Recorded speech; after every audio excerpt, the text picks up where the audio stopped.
Hi, boys and girls. This is Miss Isabel. Today we're going to read The Mitten. And The Mitten was written by one of my favorite authors, Jan Brett. And I'm going to also let you introduce you to my friends. So, this is The Mitten, and it's written by Jan Brett. She did the words and the illustrations. The author is the person who writes the words, and the illustrator is the person who draws the picture. And Jan Brett did both. Now, if you look here, there's a little mitten outlined, and it's like a window, and you can see a little boy there. So look in the window to see what's coming next. Once upon a time, there was a little boy named Nicky who wanted his new mittens made from wool as white as snow. At first, his grandmother Baba did not want to knit white mittens. If you drop one in the snow, she warned, you'll never find it. But Nicky wanted snow white mittens, and finally Baba made them. After she finished, she said, when you come home, first I will look to see if you are safe and sound, but then I will look to see if you have your snow white mittens. So off Nicky went, and it wasn't long until one of his new mittens dropped in the snow and was left behind. Can you see the little mitten in the snow? It's right there. There's a little mitten in the snow. Now, if you look in the window, something's coming. What's coming next? A mole, tired from tunneling along, discovered the mitten and burrowed inside.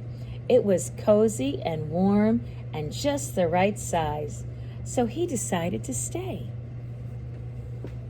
Here's my little mole. Yes, I think most of you boys and girls have seen my little mole. And he was just the right size for the mittens. Moles live underground, and they tunnel underground.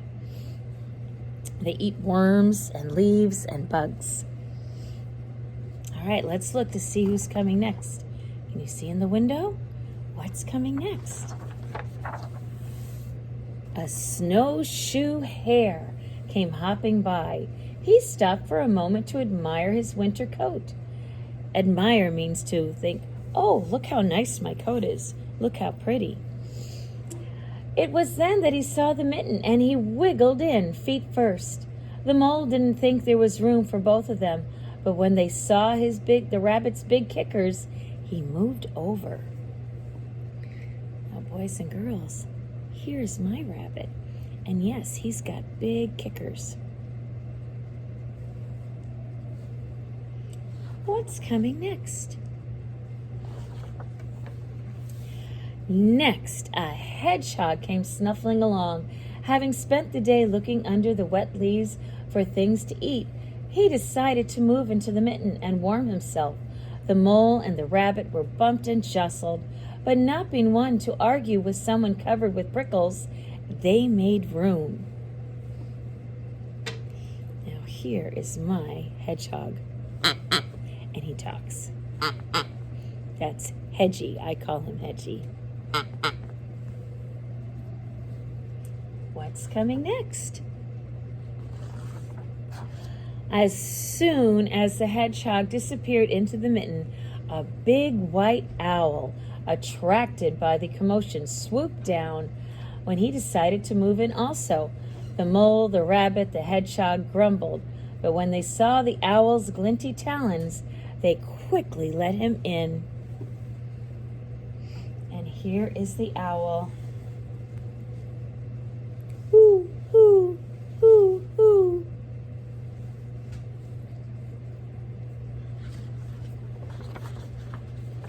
All right, what's coming next? What do you think? Up through the snow appeared a badger. He eyed the mitten and began to climb in. The mole, the rabbit, the hedgehog, and the owl were not pleased. There was no room left, but when they saw his diggers, they gave him the thumb. Here's my badger. He's got black and white. He's got black stripes on his eyes. Badgers are very fierce animals. They're not very big, but they are fierce. What's coming next? It started to snow, but the animals were snug in the mitten. A waft of warm steam rose in the air, and a fox trotting by stopped to investigate. Just the sight of the cozy mitten made him feel drowsy. The fox poked his muzzle in. When the mole and the rabbit and the hedgehog and the owl and the badger saw his shiny teeth, they gave the fox lots of room. Here is my fox. His name is Rex. Oh, hi, boys and girls. Yeah, Rex talks. Yeah. What's coming next? A great bear lumbered by. He spied the mitten all plumped up. Not being one to be left out in the cold, he began to nose his way in. The animals were packed in as tightly as could be, but what animal would argue with a bear? Here's my bear. He's a big bear. The mitten swelled and stretched. It was pulled and bulged to many times its size, but Baba's good knitting held fast. What's coming next? You see? Along came a meadow mouse, no bigger than an acorn. She wriggled into the one space left and made herself comfortable on top of the great bear's nose. Here's my little mouse. And she's got a cute little tail. Squeak, squeak, squeak. Oh, let's look in the window. There's Nicky. Uh-oh, it looks like he's missing something.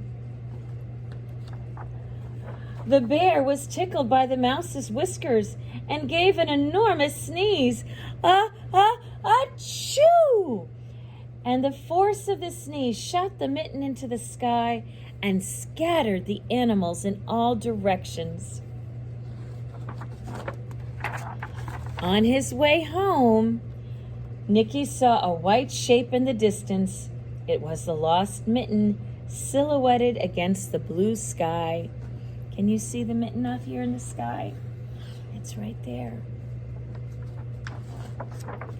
As he ran to catch his snow-white mitten, he saw Baba's face in the window. First she looked to see if he was safe and sound, and then she saw that he still had his new mittens. And in the window you can see all the animals going home. But Baba wondered. She wondered, what happened? What made that one mitten so big? What stretched it out? She could not figure it out. Have a great day, boys and girls.